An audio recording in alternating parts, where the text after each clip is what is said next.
to engage in the truth and help us to learn and grow. In Jesus' mighty name we ask. Amen.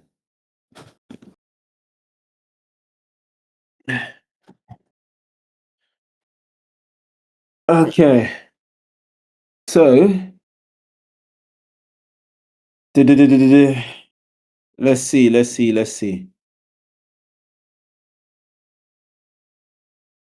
Mention of the number of the beast, 666, can be found where? So, I'm going to go through a quick quiz, but I'm not going to give multiple choice. So, you're going to have to actually type out in the chat the answers to this one, right? And I'll have some commentary on top of it. So, number one, I'm going to go 15 questions. Mention of the number of the beast 666 can be found where? Where can it be found? I see one answer. You only have to mention even the book name. You don't have to mention even the exact chapter. If I call for chapter, then put in the chapter as well. All right, yep, that's correct. Revelation. All right, cool. Does anybody know the exact verse? Does anybody know the exact verse?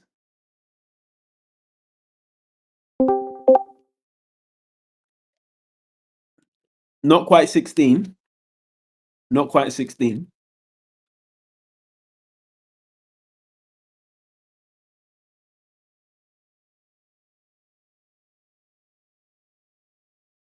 Basically, nearly. Yeah, 18.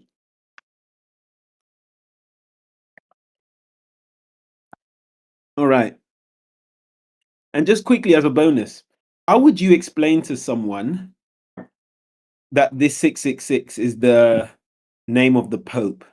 Equates to the name of the Pope. Using Revelations 13, 17, and 18.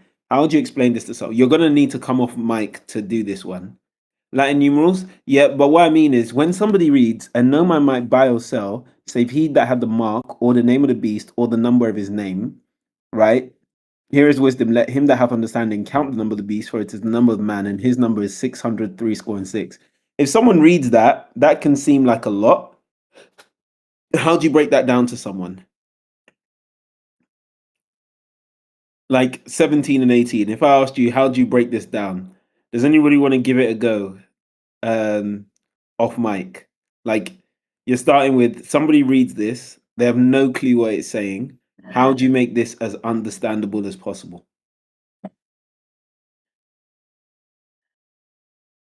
Any takers?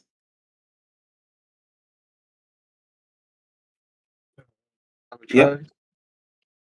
I think in Deuteronomy, it mentions the law being as frontlets in your forehead, like to bind them to your mind, basically.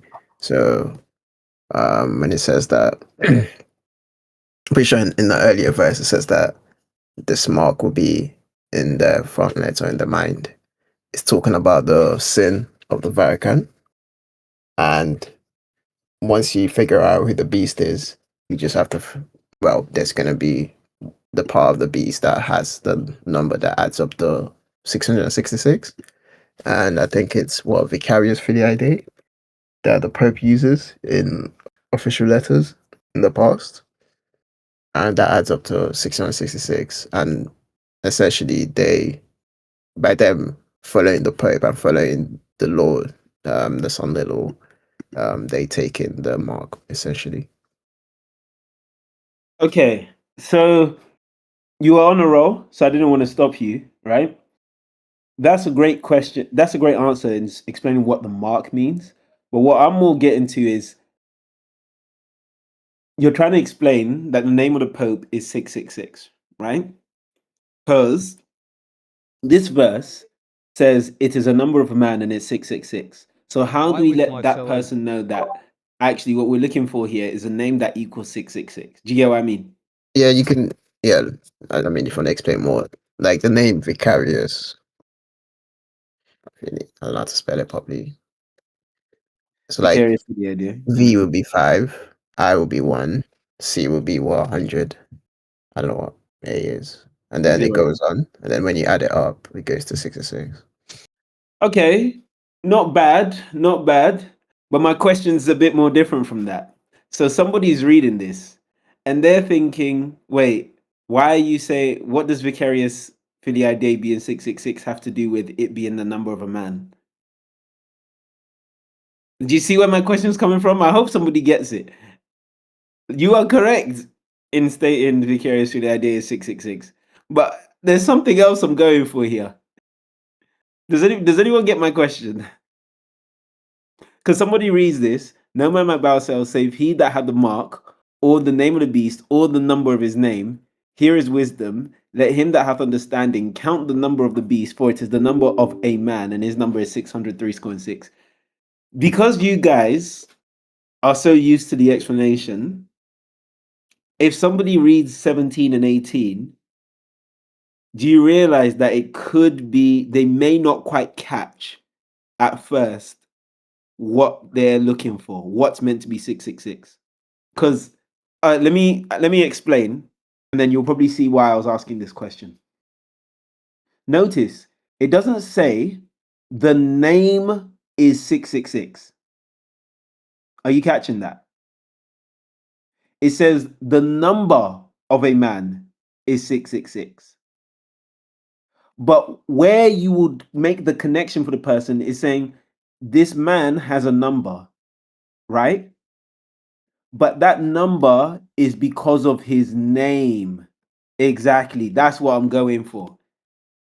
So whenever someone says, well, how do you know this vicarious filii Dei being 666 has anything to do with it? Because it's meant to be the number of a man. Yes, but that number is meant to be of his name. So the reason why it's the number of a man is because it's the number of his name. All right? Be sure to make that connection for them. All right? So that you have number of the beast, but it's a number of a man. So it's like you're going down, but it's a number of his name. Do you get what I mean?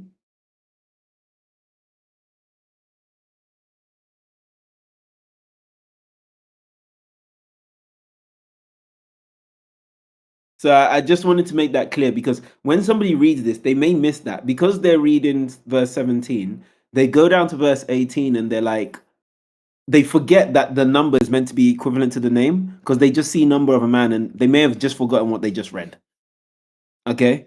So don't be shocked if someone's like, well, how do you know it has anything to do with the name? Because they may miss that part. Which disciple did not want to wash Jesus's feet?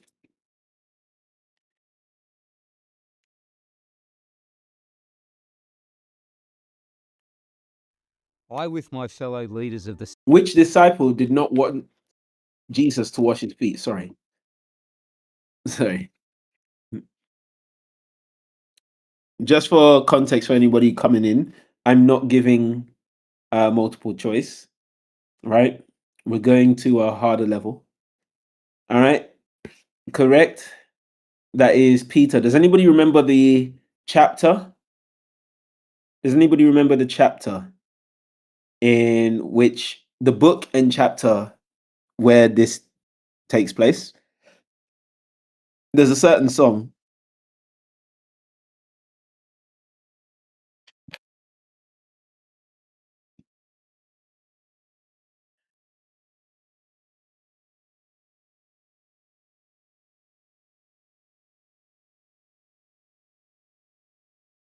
Anyone? This is bonus. All right. If we don't remember, it's John 13. John 13. And I guess as a heads up, John 13:8, it says this. That's where it said, Peter saith unto him, thou shalt never wash my feet. Jesus answered him, if I wash thee not, thou hast no part with me. Okay? All right.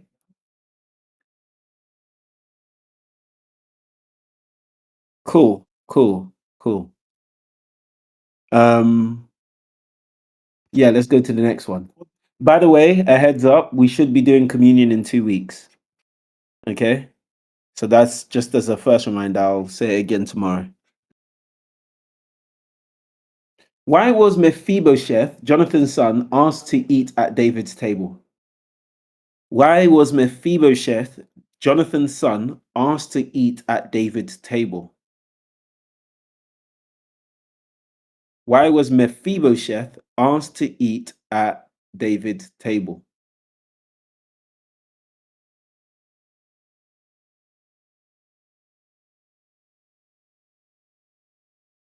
Because he was Jonathan's son?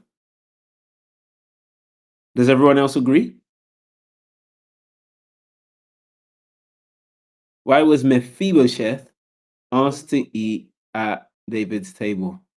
Jonathan was close to David when he was alive. Okay, okay. I'll give it. He was injured in his feet.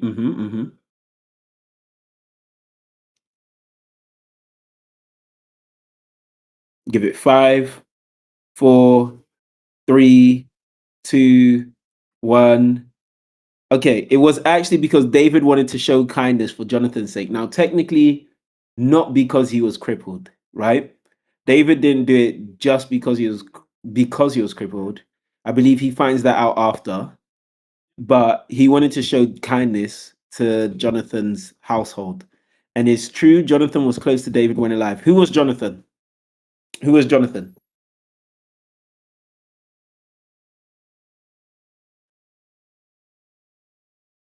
Who was Jonathan? Saul's son. Correct. How did Jonathan die? This is bonus. How did Jonathan die? In battle, in war. Now, here's a question. Was Jonathan good or bad? From the evidence we have in scripture, was Jonathan good or bad? So will Jonathan be in heaven or lake of fire? Probably in heaven, right? So are you seeing something? Doesn't that mean somebody good died because of the bad predicament they put them in, even though that person will go to heaven? So the reason I'm mentioning this is because imagine somebody good dies in a bad situation. It doesn't mean they've lost heaven. Do you catch that? Or it doesn't mean that just because you've died in a bad situation, that was because you're going to go to the lake of fire. So not everybody good necessarily may die in a good situation. We know that because of like martyrdom and stuff. But Jonathan was just following the command of his dad being the leader of the army. Do you see what I mean? Okay, so that was the answer. David showed him kindness. I'm going with the majority answer, by the way. So I'm counting that as we got it right. Jesus taught his disciples to pray for all of the following things, except in his prayer, Matthew 6. What? Okay, I have to mention in Jesus's prayer in Matthew 6. True or false? Jesus told them to pray for God's kingdom to come.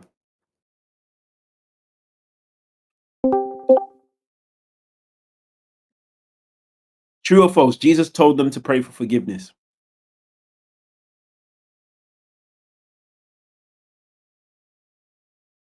Hey, Brother Zulu, just context. We're doing a quiz, a test. Show yourself approved. So we're just answering some questions. True or false? Jesus told them to pray for an abode in heaven.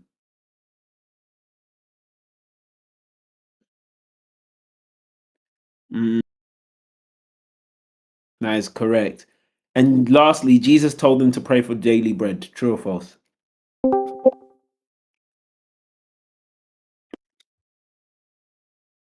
That is true. Well done. Well done. So you got all of that correct. And Who had a dream while sleeping on a stone pillow? Was it A? No. Who had a dream while sleeping on a stone pillow?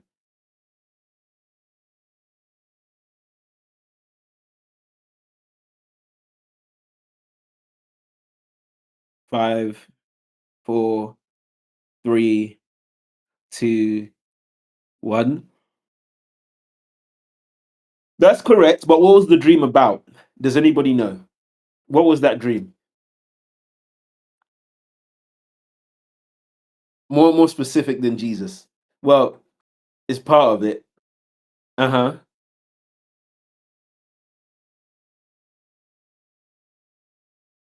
Uh-huh. Yeah, yeah. Yes. Yes. That is correct. Under what condition did Jacob have this dream? What was the predicament whilst Jacob was having this dream? What was the current issue?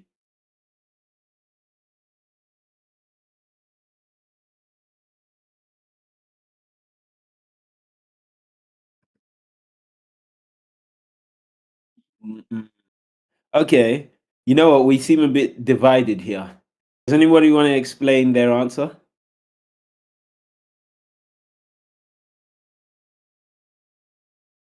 We seem a bit divided here. Unless um maybe either Brother Gabe or Sister Vera can elaborate.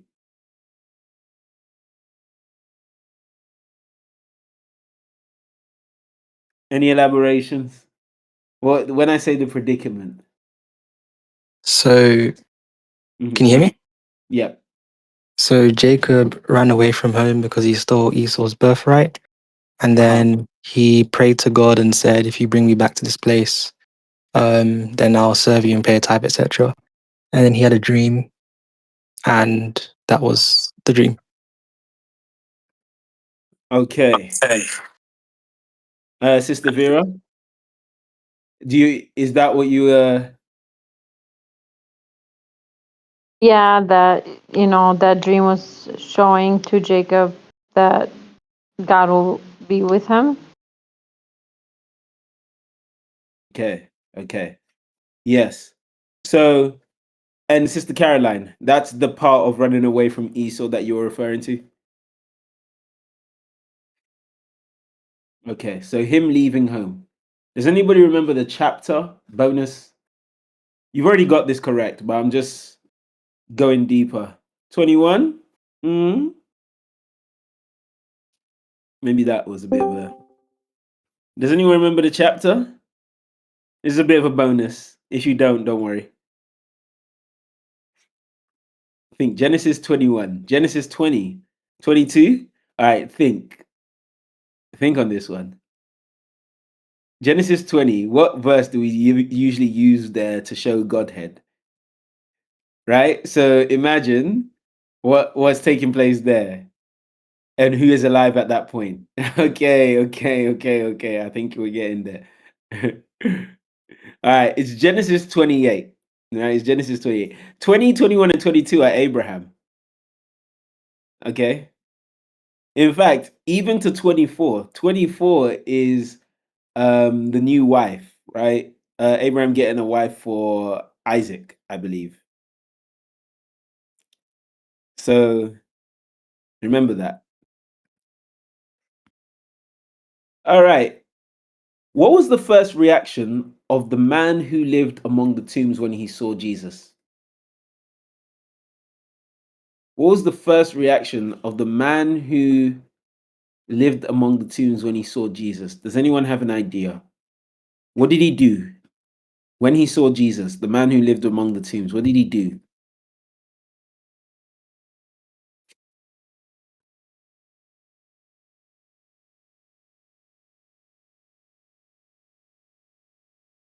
Divided answer. I need to give it more time. The madman of Gadara. The madman of Gadara. Some of you may recognize it by that name. The madman of Gadara.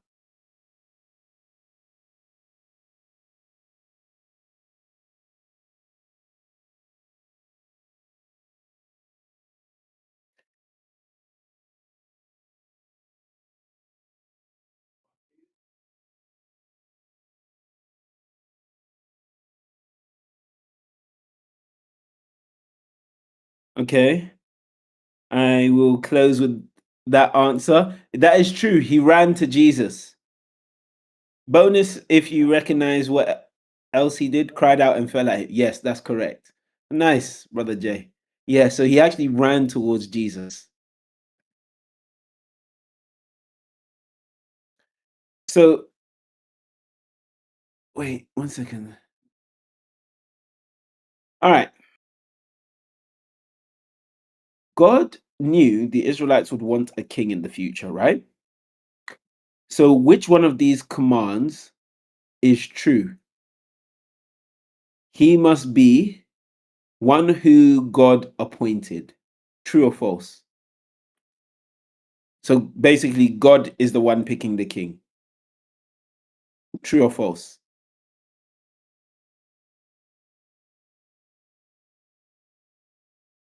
True. Okay. Okay. He must be an Israelite. True or false?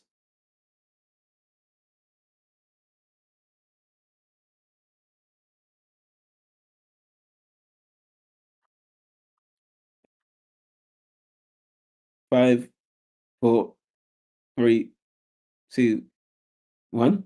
Okay. Okay. And he must not have too many horses. True or false? Split. It seems we're split. This is why it's good to quiz. All right. So the answer is actually true. He must not have too many horses. He must not multiply horses to himself. Here, where it says, "Thou shalt set him," no, it's both horses and wives, not just wives alone. So where it says, "Whom the Lord shall choose, one from among your brethren, thou mayest not set a stranger over thee, which is not thy brother, but he shall not multiply horses to himself." In fact, yeah, nah, it wasn't a trick question. Deuteronomy 17:18. Sorry, 17:17 was, "He shall not multiply wives to himself, that his heart turn away, neither shall he greatly multiply to himself silver and gold." So it's not that there was an issue with horses, right? The point was he shouldn't multiply horses to himself. In other words, if the king has a horse, right? Let me make this clear. Look at the theme. Hold on. Stay with me, guys. Look at the theme of 17:16 to 17:17. Is God saying he can't have a wife? Is God saying he can't have silver and gold? Is God saying he can't have a horse? No, he can have these things. The point was not to have too many of those things. In fact, the wife was only meant to be one, right? If he's following the actual principle of Genesis 2. But the problem was he cannot have, this was a protection against covetousness. So if the king says to himself, "Oh, you know what? I'm going to have 100 horses as the king." Why would the king need 100 horses?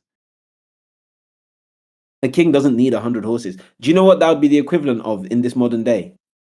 It would be like God commanding, like, okay, the king should not, or the prime minister, sorry, should not multiply to himself many cars.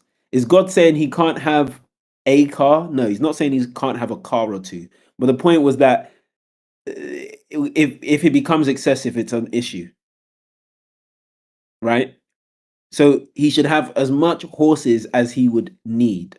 Now, the thing is, back in those days, today, you probably only need like one car in reality if you want to go from A to Z. Depending on the type of road, maybe someone could argue for certain types of roads, you may want to have a certain type of vehicle, off-road vehicle and stuff like that. That's fine. Imagine you're a leader and God's making this same commandment, right? But in those days, you could see a reason why a king may have more than one horse. Does anybody know the historical reason as to why? What could potentially be the historical reason? Why could a king potentially have more than one horse?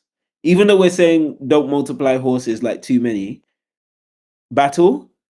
So, okay, for family use.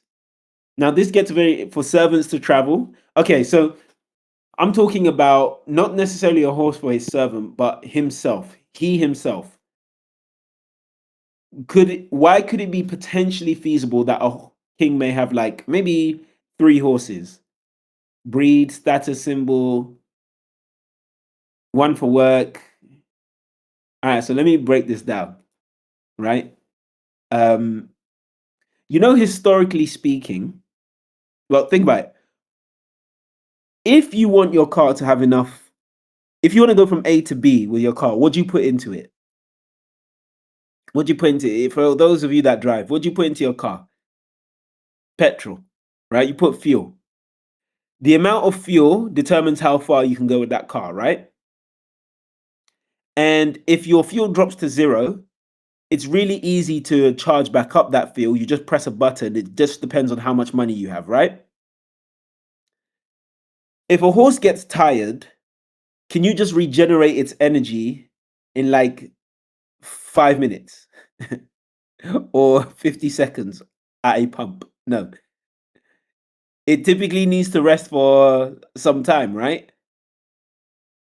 So what would happen in ancient times is that they would have relays. When I say relays, really it's like horse to horse to horse. So after you've driven your horse for a while, you could have another horse at some distance, some way away, where you change horses and then that horse is fresh and you go.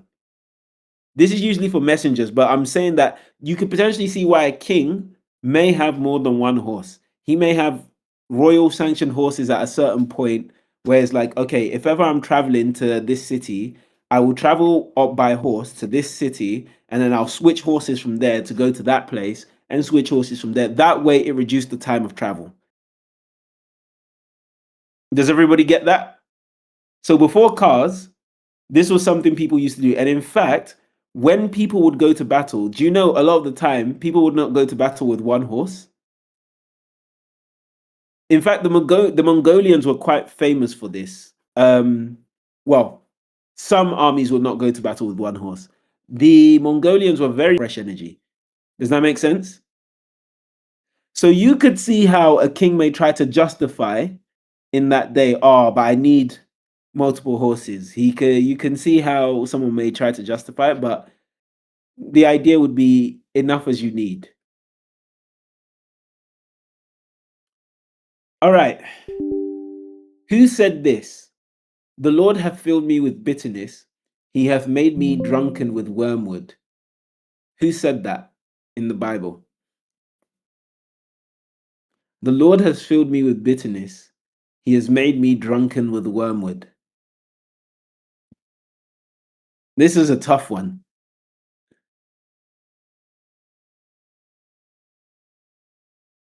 This is a really hard one.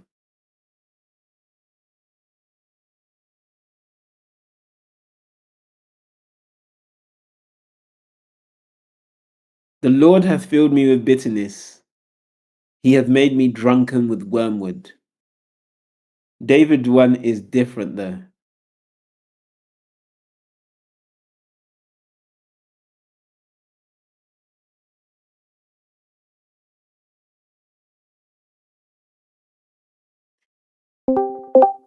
David said wormwood, but not like that. That's an interesting point.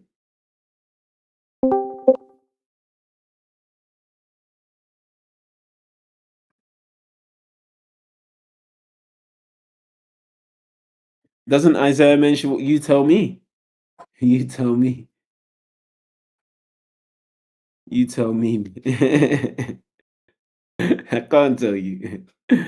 Nothing to tell you.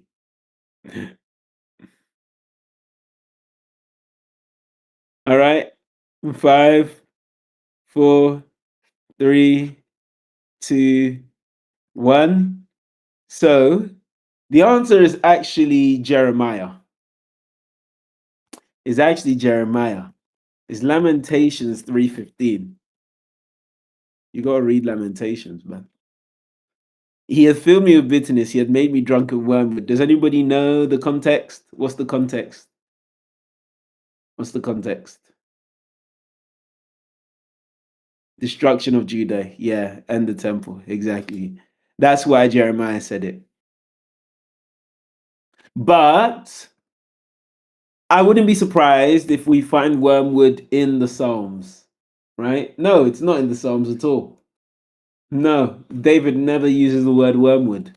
That's so interesting. I actually thought that David potentially used, yeah, if you search wormwood, King James, right? David never mentions the word wormwood once. Let's check if he mentions it in the Hebrews, where, let me see. Wormwood. Let's see if the Hebrew word appears in Psalms. So let's be charitable. 1 second.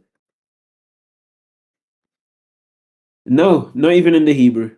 No, in the Hebrew. No, he doesn't say wormwood once. It doesn't say. Jeremiah says it twice. No, 3 times. No, 4 times. Sorry. He says it twice in Lamentations, twice in Jeremiah.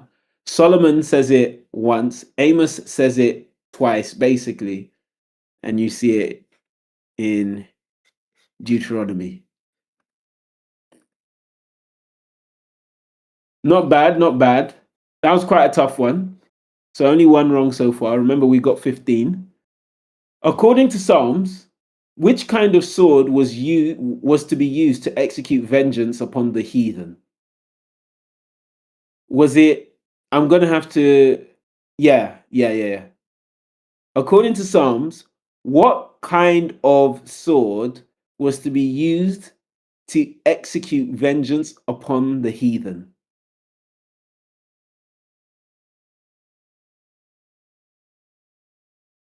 According to Psalms, what kind of sword was to be used to execute vengeance upon the heathen? That is getting really hard.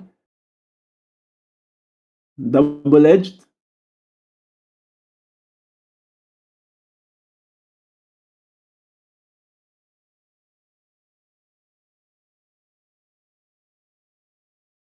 It is either sword of X or a so-and-so sword. That's my hint.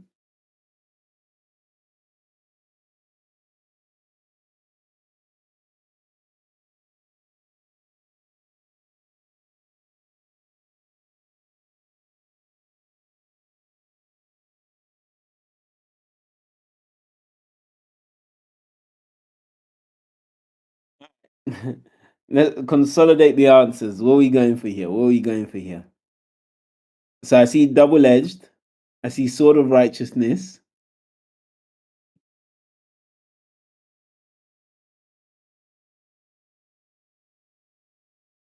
Sword of his mouth sounds accurate. Remember, it's according to Psalms. That's another hint.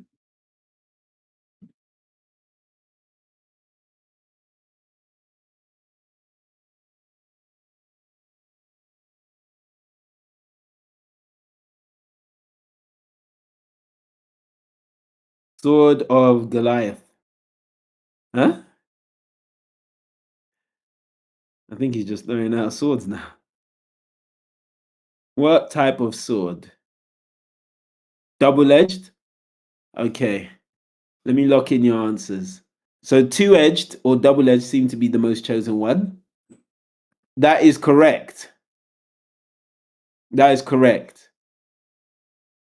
It was double-edged.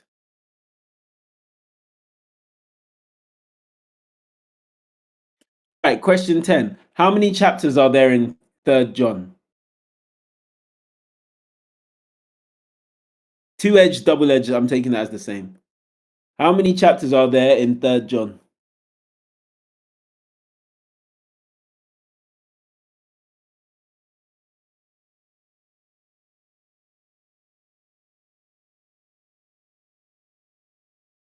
Five, 4, 3, 2, 1. Yeah, the answer is 1. Bonus question. What book is after 3rd John?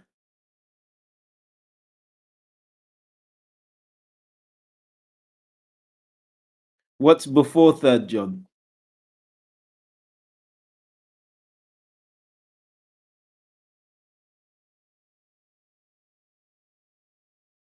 Not all the Johns.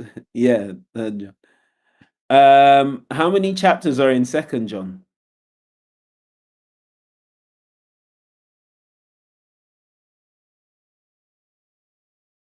That's correct. What's before Second John? How many chapters are in First John? That's nice. We're on it. Which son of Noah was the ancestor of the Jews? Someone, I'm expecting an answer from someone. Which son of Noah was the ancestor of the Jews?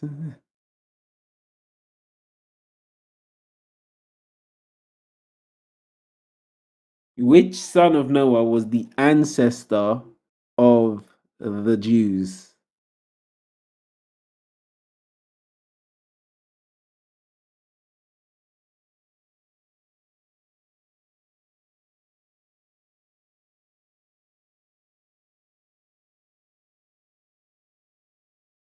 Five, four, three, two, one. That is correct. It was Shem. That's correct. And when you look at the table of nations, you see it here. How do we know? Shem begat Arphaxad. Now, here's the interesting thing. When you look at Arphaxad's lineage, right, you'll see there's a few ways you could do this, but Chronicles is probably the easiest one. So when you go to Chronicles, which documents the you can use these in Genesis as well. There's actually two ways you can do this, but yeah, you see the sons of Shem, Elam, Ashur, Arphaxad, right? But then when you go First Chronicles, this is why those genealogies aren't completely like boring, right? Oops, my bad. First Chronicles 1. Look at this. So Arphaxad is the son. Arphaxad begat Shelah. Shelah begat Eber. Eber begat Peleg and Joktan. Joktan begat Almodad, right? And when you continue down this line, you'll notice that one of these people are the father of Abraham. Do you see that? It keeps going, keeps going. Eventually you get to Abraham, right? Eventually you get to Abraham. Hold up. Hold on. First Chronicles, huh? 1. Huh? Sorry. Huh? Why am I confused? First Chronicles 1. Sorry, 1 second. 1 second. Yeah. Sorry. 24 to 27. Yeah, sorry. I don't know why I was so confused. So look at this, J-Rod. This is the quickest way. Shem, Arphaxad, Shelah, Eber, Peleg, Ru, Serug, Nahor, Terah, Abraham. You see that? So Abraham's father was Terah, whose father was Nahor, whose father was Serug, whose father was Ru, whose father was Peleg, whose father was Eber, whose father was Shelah, whose father was Arphaxad, whose father was Shem. The same as Abraham. Okay? So that's why sometimes you don't want to skip those genealogies. Just wondering how many people? Do you think there were before the flood? That's a good question. Now, here's the thing. I'm starting to I have a feeling there may have been more than the amount of people today, because let's take a population calculator, right? Population calculator, right? Yeah, I think there may have been more people than there are today. The only thing that would have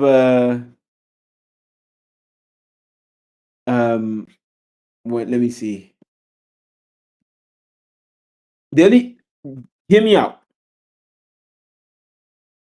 The only thing that would destroy that is maybe people being killed. Let me do this. 1 second. 3.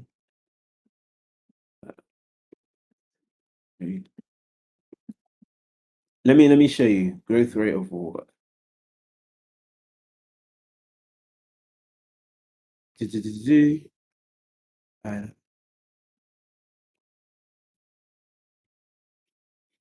1 second, just confirming something because I've got the website here. I'm just confirming a certain number.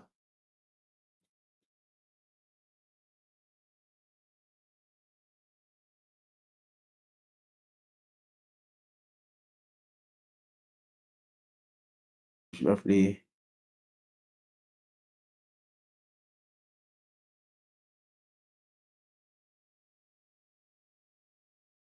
Okay, wait.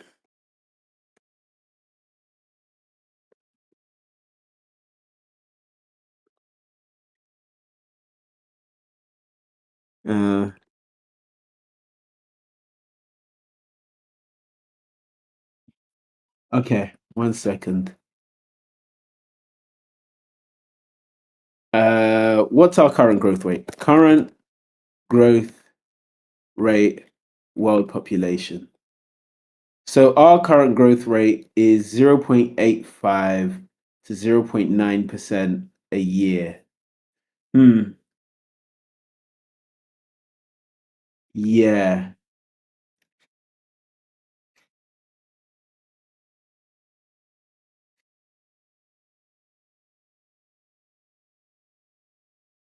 Okay. So, okay, this is a bit hard to calculate. Let me just do this number. So if we assume let's say 20 children per parent at age 75, 70, biblical pre-flood time period living up to 900 years, and no one dies under 600, right? Calculate the population after 1,000 years. Okay? The thing is, they would have had more children past that as well. Ooh, yeah, that is massive. Hold on. Hold on, that's massive. Massive. Sorry, I don't think. Hold up. Hold up, hold up. That's massive. Sorry. I don't think it could be. Well, I can't say for sure. But I'm not sure if it was that populated. Mm,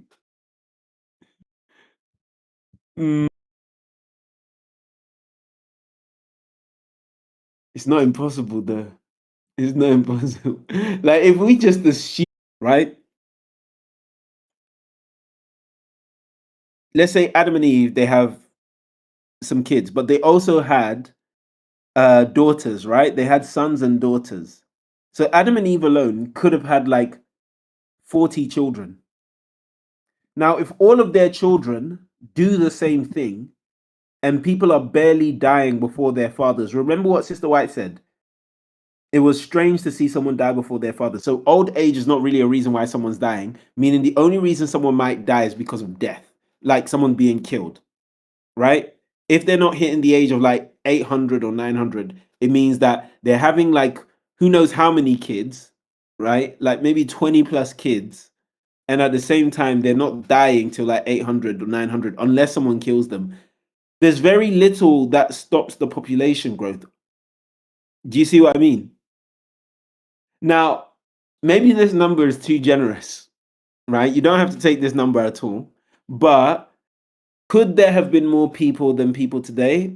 I don't think it's impossible because human growth is exponential. So their conditions for growth,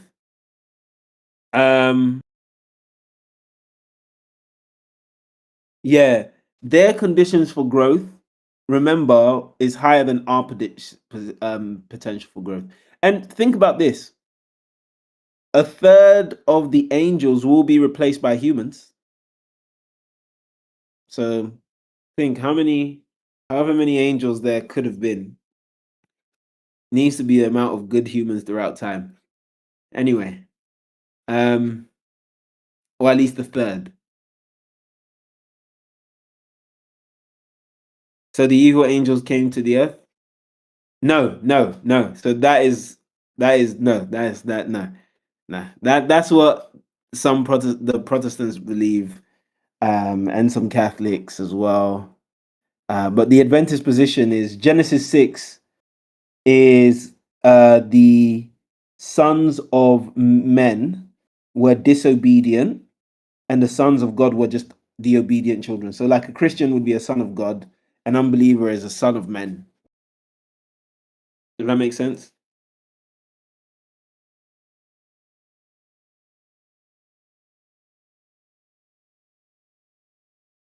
There is no Nephilim.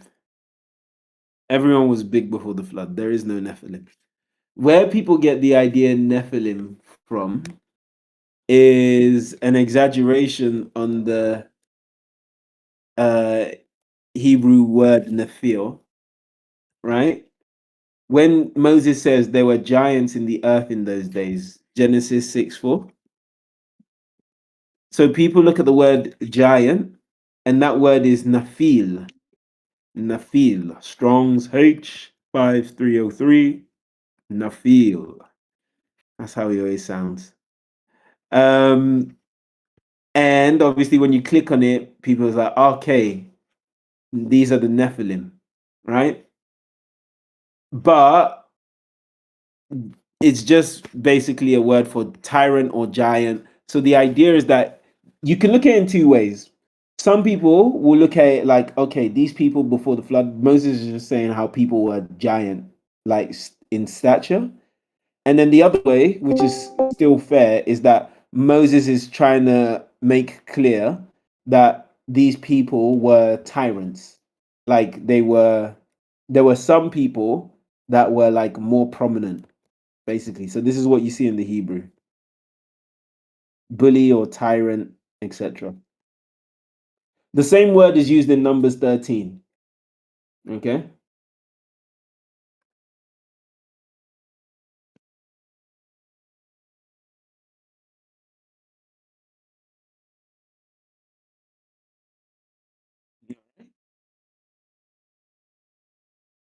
Yeah, angels can't procreate. They don't marry. Because remember what Jesus says in Genesis 6. He says that oh, yeah, it says that the sons, it's because Adam and Eve were giant. Adam and Eve were giant of height. So Sister White mentions how, but it all came from Noah. No, this is before Noah. Well, this is at the time of Noah. Oh, do you mean after Noah? Do you mean after Noah? Like how did giants come after Noah? Is that what your question is? Okay, so before Noah, everyone was taller because God created humanity taller. After Noah, some of those genes were still preserved. Noah would be taller than people today, right? And even today, we see some of those genes kind of still preserved. When you look at people who are like 7 foot tall or 8 foot tall, right? You can or late 7 feet. You can somewhat see that, okay, these height genetics are still there somewhat, but it's really, really degraded over time. So the genetics for people to grow to like 10 feet and plus is much more selected out these days. So it's harder. But by the time of Numbers 13, it was still more readily available in the gene pool. Plus, the food was more nutritious, helping and making a conducive environment to growth. All right, moving on. We only got 3 questions to go. What did the Old Testament priests use to make decisions? What did the Old Testament priests use to make decisions?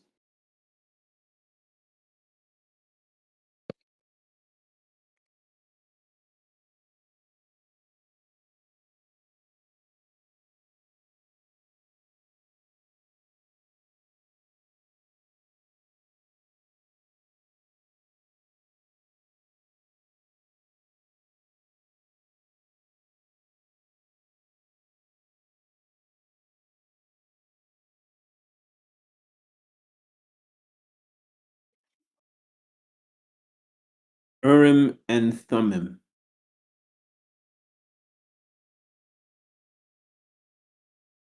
Yeah, that's correct. Urim and Thummim. I was mainly looking for just Urim and Thummim. Who told Jacob he would take responsibility for Benjamin on the trip to Egypt?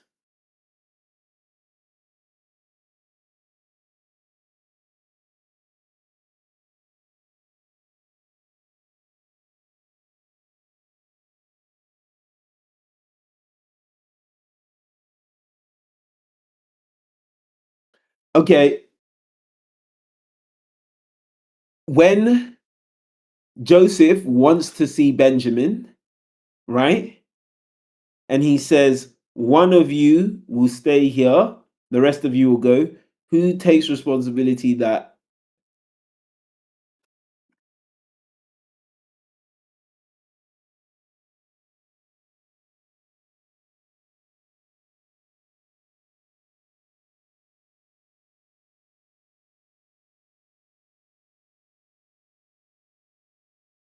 Hmm?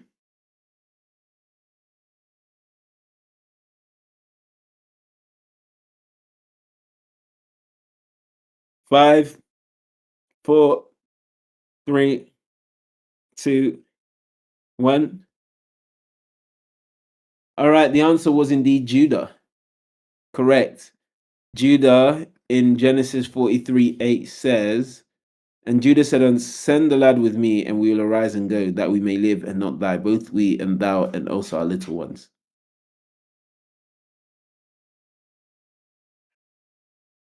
Yeah, it is. What did the residents of Jerusalem tear down in order to reinforce the walls of Jerusalem against the Assyrians? What did the residents of Jerusalem tear down in order to reinforce the walls of Jerusalem against the Assyrians?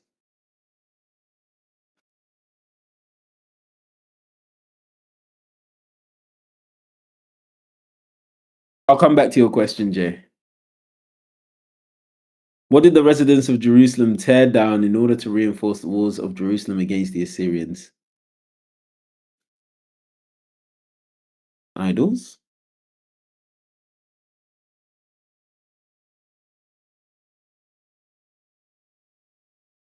Graves? Idols? Altars? What does everyone think? Thinking grows.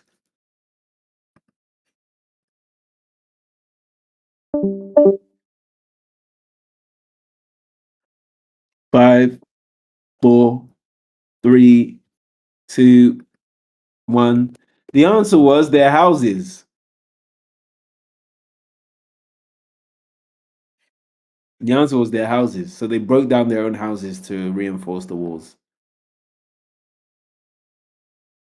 Funny enough, I think the last question is the easiest. On what day of creation were the stars made?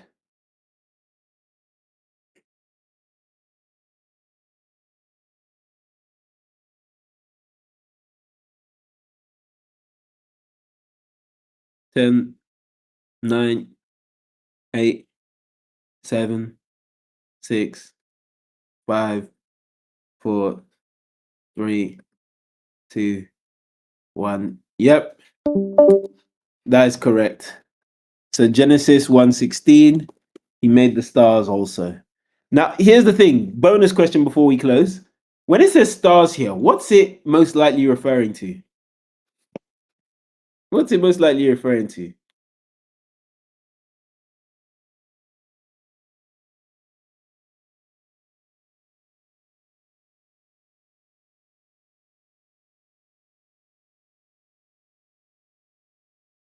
Mm.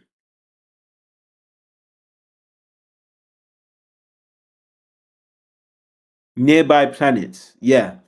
What day were the stars made? So my question was, when it says stars in Genesis 1:16, what's it most likely referring to?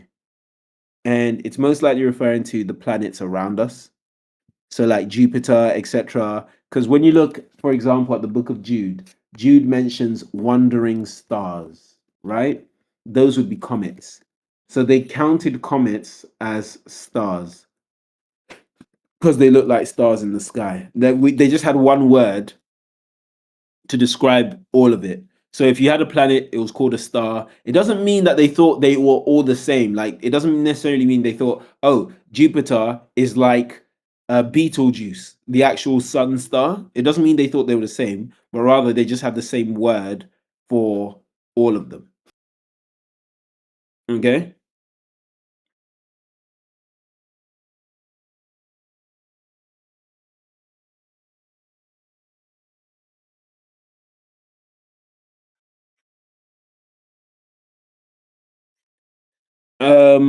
All right.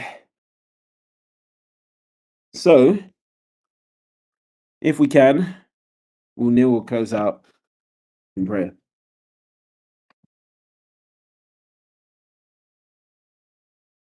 Bow your heart to lift up your hands.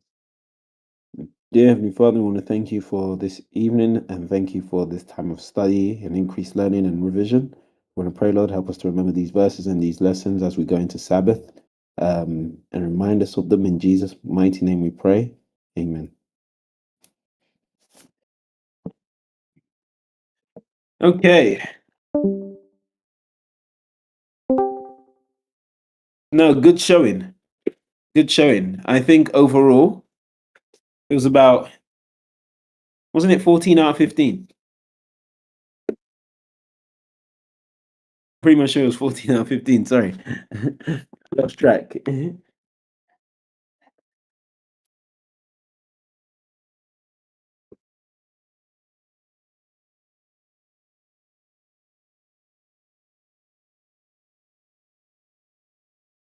Yeah, it's 14 out of 15.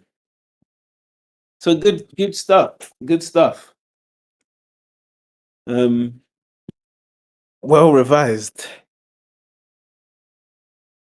Well revised. But yeah, looking good. And luckily, the weather has calmed down. So it's been more enjoyable these days. But yeah, everybody heard of the massive earthquake, right? In Venezuela. I think somebody told me over 1,000 people died.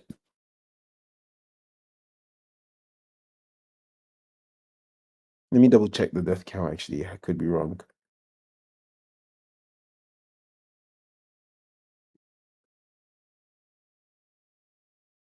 Yeah, 1,700 people.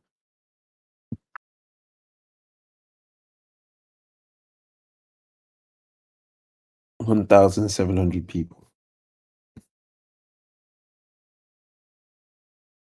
Actually, as of 16 hours ago, it's climbed to 2.5K. The physical damage is 6.7 billion.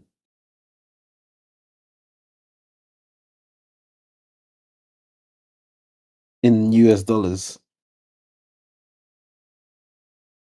But it shows you how one natural disaster can upend life, right? God forbid, but imagine that happened in London, you know?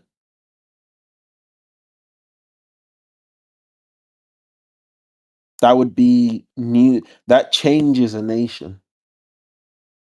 You can't just carry on the next weeks like, oh yeah. Like, you'll try to get through the next weeks, but it's not going to be the same. The earthquakes can, but they're rare because we're not on a fault line. When was the last earthquake in the UK? It must have been in the. Let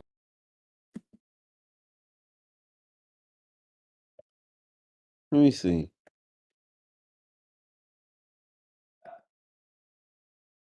Okay, there was one in 2008. I didn't even know there was one in 2008.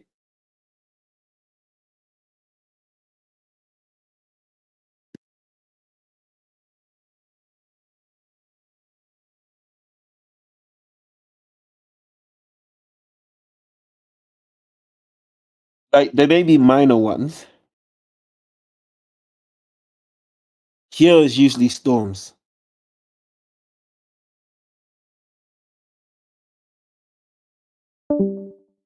I know brother Tilsa has also lived through one before. He mentions how it's very terrifying when you're in the middle of an earthquake. I'm sure it's the same, brother Alan. I'm not sure what magnitude it was that you had to go through, but I imagine you kind of just feel like, should I say, like powerless in a sense. That's very true. Like it's not often you feel the ground beneath you shaking.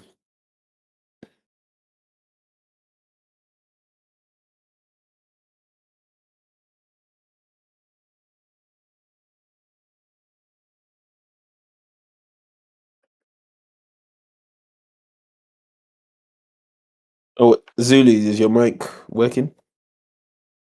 Yeah. Okay, well, sorry, I thought you were gonna ask a question. Oh, no. Just Google the 2010 and 2011 quake in Christchurch. I think I. Hmm.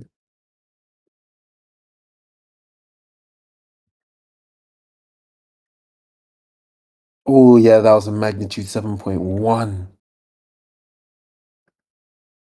That's crazy. That was 4:35 in the morning.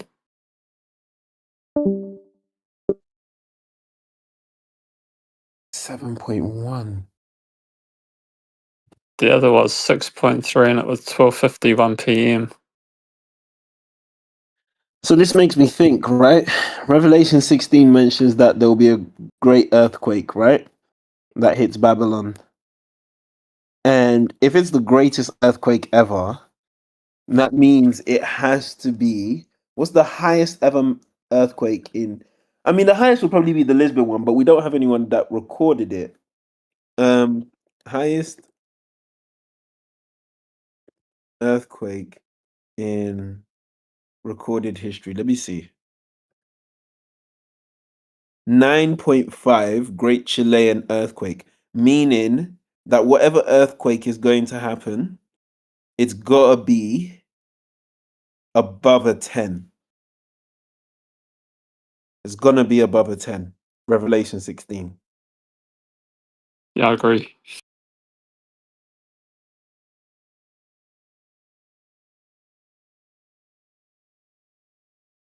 For the mountains to fall into the sea, it would have to be above a 10. Well, above a 10.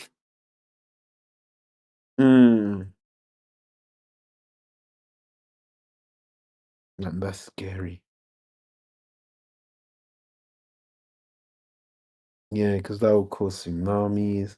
It's gonna cause landslides.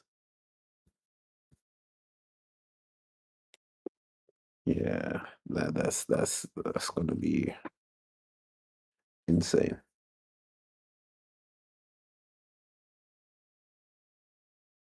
Which was the son of Isaac. Yeah, that earthquake saved Wycliffe.